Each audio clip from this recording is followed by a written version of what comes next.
आज का टॉपिक है इन्फ्लामेशन, राइट। अब ये इन्फ्लामेशन को समझने से पहले हम कल क्या पढ़े थे उस चीज़ के बारे में समझ लेते हैं थोड़ा। कल हम पढ़े थे भाई हीमोस्टासिस, राइट। तो हीमोस्टासिस का मेन इंटेंशन क्या था, मेन मोटिव क्या था कि भाई जो ब्लीडिंग हो रहा था उसको थोड़ा सा रोका जा सके। उसको वहाँ पर कैसे ना क्लॉटिंग फैक्टर्स आ जाता था, देन क्लॉट फॉर्मेशन होता था, है ना। तो वो हीमोस्टासिस का कंप्लीट प्रोसीजर था, हम कल समझ लिए थे। एंड देन आज का जो है वो क्लॉट फॉर्मेशन होने के बाद बॉडी जो रिस्पॉन्स देता है वो है इन्फ्लामेशन। अब ये इन्फ्लामेशन जो मैकेनिज़्म है इसमें एक्चुअली होता क्या है, ठीक है। अगर हम सिंपली समझेंगे कि भाई इन्फ्लामेशन वैसा प्रोसीजर है जहाँ पर तुम्हारा वुंड क्लीनिंग होता है ना।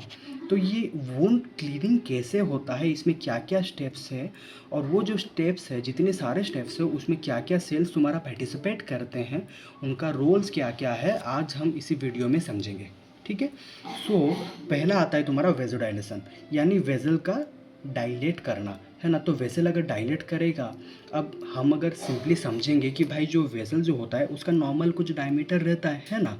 तो वो क्या होता है कि इन्फ्लामेशन में क्या होता है कि जो वेसल जो है ना वो डायलेट कर जाता है, यानी जो नॉर्मल डायमीटर जितना उसका रहता था वो डायमीटर अब बढ़ गया। अब जैसे ही वो डायमीटर बढ़ा तो वहाँ पर क्या होगा ना, ब्लड फ्लो पहले जितना जाता था अब वहाँ पर ब्लड फ्लो का अमाउंट थोड़ा सा इंक्रीज़ हो जाता है ना। अब ब्लड फ्लो तुम्हारा इंक्रीज़ हो गया तो ब्लड फ्लो ऊपर से इंक्रीज़ हो रहा है और वेसल डायलेट भी कर रहा है।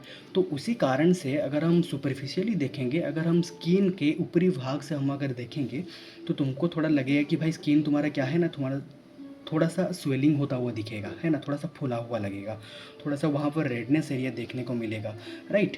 एंड थोड़ा सा टेम्परेचर बढ़ा हुआ दिखेगा। तो ये जो तीन चीज़ें हैं ना, ये जो तीन चीज़ें हैं, ये चीज़ें तुम्हारा इन्फ्लामेशन का इनिशिएशन का साइन है, या फिर हम बोल सकते हैं इन्फ्लामेशन का कार्डिनल साइंस हम बोल सकते हैं ये सारी चीज़ों का, राइट। तो ये था हम लोग का वेजोडाइलेशन, ठीक है।